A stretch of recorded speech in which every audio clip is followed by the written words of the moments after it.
Sorry, folks, for the videoless video. I want you to think this in your mind. It's what I'm affectionately calling the CEO asshole updraft effect. So, Netflix.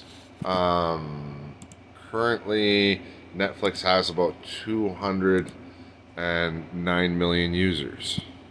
At $13.99, $8.99 US or whatever. So we're gonna just average it out to 10 US dollars per user for the 209 million, which works out to a little over 2 billion. So that's the CEO updraft asshole effect. You keep raising your prices, you know, you make the 209 million people, pay for your $2 billion profit. But here's the thing, there are 5.3 billion internet users. Let's say that the people who can afford Netflix at its current price are the people who have Netflix right now. So, their, we'll call it entertainment budget, can include Netflix. So let's step down to the middle user, and they can't afford that. They can afford about $6. But in the middle user category, let's say we have another 2 million users, right? So a downdraft on the price to include more users actually comes out to a net positive, not a net negative. Comes out to a net positive. If you can get the price lower and you can get, 4 times the amount of users than you did at $13.99 or your average of 10, then, So let's just say theoretically that the lowest of low, the people that are pirating, the people that are going to the free sites, the people that are using Bflix and all that instead of using like Netflix, Paramount Plus and all that shit. Let's say their entertainment budget is $2. Well, if you brought your subscription down to $2 and you then included, let's say, 2 billion users out of the 5.3 billion that you have, 2 billion users at $2, where does that leave you? It's very simple math. How much are you making now? How much could you make at a lower price point? It's the amount of users you can include. It's not the amount of money you're selling your product for at the end of the day that is going to make you money. It's that price is irrelevant. It's the number of included users. You can raise that price all you want. You are shooting yourself in the theoretical foot. If you can figure out how to include 2 billion users at $2 a piece, you do the math. Heck, even at $1 a piece, if you could get all 5.3 billion users as $1 a piece, you're still going to make more at $1 a piece at 5.3 billion than you are at $13.99 at 209 million. It's simple math. Now, I don't know if your services could ever handle anything like that, Netflix, all that, I don't think you guys understand quantification of numbers. It's not always about what you're selling your product for at the end of the day. The most important thing is how many people can you get that product to? How many people can you include in that product? It's the same with any product out there. The more people you can get using your product, the lower you can make your price, the more people you can include to a point of pushover. It's always there. It's the same thing as a video game I used to play as when I was a kid. You could try raising the price of the hot dogs. You could try raising the price of the drinks. All it would do is hurt the attendance. Everything would hurt the attendance. Until you gave away the pop for free. I would literally sell the pop for like 5 cents. Because then nobody had a problem paying $3.50 for their hot dog or $7 for their ticket. Because all of a sudden, they were getting something for goddamn near free. Or at least they thought it was free. It wasn't even about raising the price of the hot dogs at that point, or raising the price of the tickets. It was the fact that I was the one who had every single seat filled. I was doing better than everyone else there. Because all I did was lower the price on something that was barely making me money to the point where it was free, so people didn't mind filling the seats. And when they filled the seats, they ate the hot dogs. They bought the tickets. Like, it became inconsequential. And I do believe that's the same thing with all of society. Your price at the end of the day, going up, is going to limit who can have your product, who can afford it. So, increasing the amount of people that want, need, and can afford your product overall is a numbers game. So, raise your prices. Shoot yourself in the foot. I would be glad if I watched the banking industry collapse, the housing industry collapse, and all that just collapse. I would love it. It would just pickle me so much. And yes, not tickle, pickle. Like, in a jar, sitting there with acids and just getting preserved, because I'd like to be around to see the downfall of humanity, because that's what y'all are doing. Raising rent, raising electricity, raising water, raising taxes. What do you think you're going to do in the end? You are going to drive away your customer. Plain and simple. This is to anybody out there that has a business, to anybody out there that has a corporation, to anybody out there that's always concerned at the end of the day how much profit we made. Well, the profit you made is inconsequential to the profit you could be making if you weren't a fucking asshole. If you included everybody. If you made sure everybody would be able to afford your product. If you made sure that everyone who needed it would be able to afford it, you would be 10 times bigger than you ever were.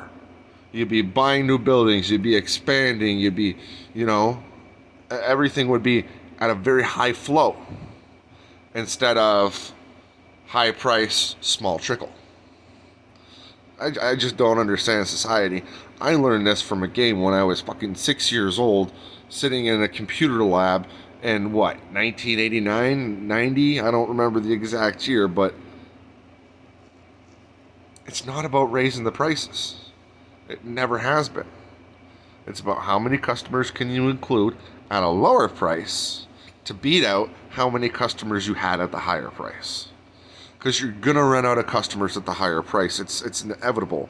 There is a very finite supply of people that could afford higher prices. There is a goddamn near infinite supply of people that can afford lower prices. So what do you want to do? Do you want to sell fucking, 100,000 cans of your food at fucking $4.99? Or do you want to sell 2.3 billion cans at 50 cents? Do the math, please. I don't want to swear on this one. The value in your product is not in your can. It's not in your label. The value of your product is not your wood. The value of your product is not your car. The value of your product is not your TV shows. It's us. It's always been us. And every time you raise the price, you exclude more and more of us. There are more poor people in this world than anything else. And if I was running a business, I'd rather get a nickel from each and every poor person than $10 fucking from a rich one. I don't know how more I can explain this. But at a lower price point, you include a larger customer base. And a larger customer base means that your lower price point goes a lot further. And at the end of the day, the amount of profit you make is going to be astronomical. As long as everybody wants what you're selling. So, Netflix, fucking grocery stores, gas stations, everyone. listen very closely. The lower your price to be inclusive to more of your customer base, it's going to get you further at the end of the day. And when it comes to things like carbon tax, it's going to shoot the goddamn governments in the foot who are trying to rape you. So, Saudi Arabia, freaking oil barons, and all you gas people across the entire world, you want your fuel to be used at all moving forward in the future? You better make sure that it's at a low enough price point that governments around the world are going to stop taking shots at you. Because right now, you look like a picnic buffet. Like, they coming at you, bro. So, and anybody who's getting the government coming at them and taking away large portions of your profit. Think about the lower price point here. Lower price point, more customers, more money. Higher price point, less customers, less money. Less buildings, less employees, less corporation. Very simple. Low price point, lots of corporation, lots of building, lots of employees, lots of everything, lots of money. Now, I don't know how better to explain it, but yeah, if I was running Netflix, I would rather have 5.3 billion people paying me $1 than 209 million paying me $13. Simple fucking math. Simple fucking world. People need shit. People have very little income. More poor people than anything else. Means your product has to be able to target every market at that price point.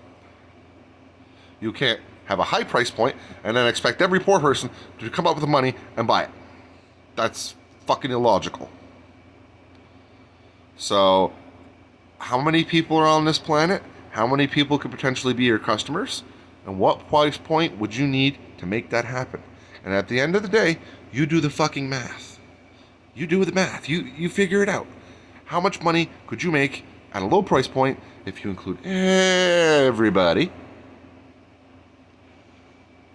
Or you don't. And you might think, oh, well, I can't include everybody. I don't have enough people to do that. Size it up. Size up your market. Figure out what chunk you can get with what you have and what price point you're going to need to have it at. Simple. The whole world needs to realize the more expensive the price,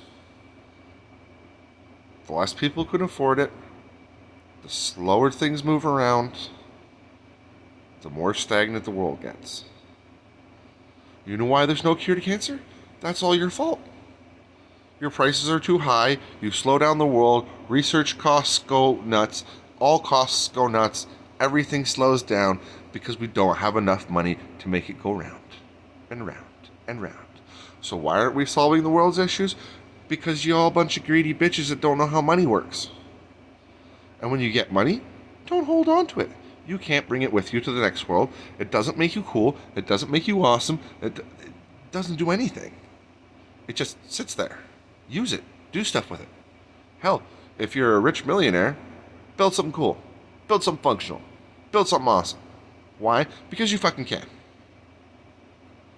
Do it over and over and over. Real Minecraft, man. Real world, whatever you want. Just do it. There's no reason not to. Just do it. Do it, do it, do it. Do it. Don't let your money sit in the bank. Don't let it sit in stocks, bonds, IRAs, gold. Fuck all that crap. What's that crap do? Slows the world down. Why does it slow the world down? Because it's not doing anything. Do something with your money. Donate it to cancer research. Donate it to paralyzed research. Donate it to the people that have Starlight's disease so they can fucking see again. Just don't store it in gold. Don't store it in bonds. Don't store it in banks. Don't throw it away. And yeah, that's pretty much what you do when you store your money. You're just throwing it away. I don't need to think about it. You know, I ain't doing shit. You know, you want to do shit with your money? Open up a company, run it the way I said, and watch the money just come in and out of the door, in and out of the door, in and out of the door, and watch all the happy faces of your customers because you brought your product down to a price point where everybody can fucking afford it and nobody has to stress out at the end of the day. And this is the most important thing I can say at the end of this video to every rich bastard that's probably never going to see this fucking video. Your higher price point doesn't only slow down the world, it erodes it. Think about Joe Blow at the end of the day, who's been ripped off by every corporation, electricity company, government, food corporation, gas station. Think about that guy at the end of the day and how much fucking stress you just put him under, how much extra bullshit he has to deal with, how that affects his relationship if he has one, how that affects his children if he has one, you know. So if you're a rich asshole, the next time somebody goes and shoots up a fucking school, just know that you might be part of the toxic fucking money-grubbing fucking culture that eroded his family down to nothing. To the point where his dad didn't come home after work, and his mom was too depressed to talk, and he was in his room all day long, brooding and fucking depressed to the point where he made this plan to go do this stupid fucking thing. And I think it's because of pricks like you. And I'm not pulling any punches. I'm just doing what I call people math. And for the corporate class, for the ones that run the companies, for the ones that sell the gas, for the ones that do the groceries, all those prices and everything that raises up and all the stress that adds to the world, fuck you. You're the reason people are out there going insane, because the stress-free life that we all want to live has been stolen by you money-grubbing sons of bitches. And all you've done is exclude customers from being able to have a happy life. So no, I don't get to go into the grocery store and buy name brand products. I don't get the fresh, delicious steak. I get the fucking steak that's got 1 day left to cook. It's 40% off. If I get steak at all. You know, most of the time it's fucking cheap chicken wieners and beans. Or Mr. Noodle. Because I'm on disability and I make a finite $1,200.73. And $936 of that goes to rent. A little bit more next month. So, after phone, cats, cat food, litter, I'm not fucking eating well. And that's because all you bitches have raised your prices and excluded me. Like I'm not worthy of eating your fucking food. Like millions of people aren't worthy of eating your fucking food. You're gonna raise the price, lower the amount to the point where it's fuck you. So, to everyone out there, thanks a lot. My $87, now like $50 per month. It makes it almost impossible for me to eat an okay diet. So I hope this video does something. I hope maybe people share it to rich people's fucking Facebooks or something, or, you know. But I don't have much faith that it'll ever change the world, because this is just a videoless video of me ranting about how the fuck you idiots are supposed to run the fucking world. You can price everyone out of the market all you want. At the end of the day, you're shooting yourself in the fucking foot. For what? 1/1,000,000th of the profit you could have made if you weren't a fucking douchebag asshole and you could figure out how supply and demand worked. I cannot stand idly by and watch humanity fucking destroy itself. So, fix the world, or somebody get me some nuclear goddamn weapons. That's a joke, by the way. I don't want any nuclear weapons. That's just me saying, if you're going to destroy the world, I'm not going to idly sit by. It's a little joke. I hope you got that. Sarcasm, not destroying the world, but, you know, not destroying the world.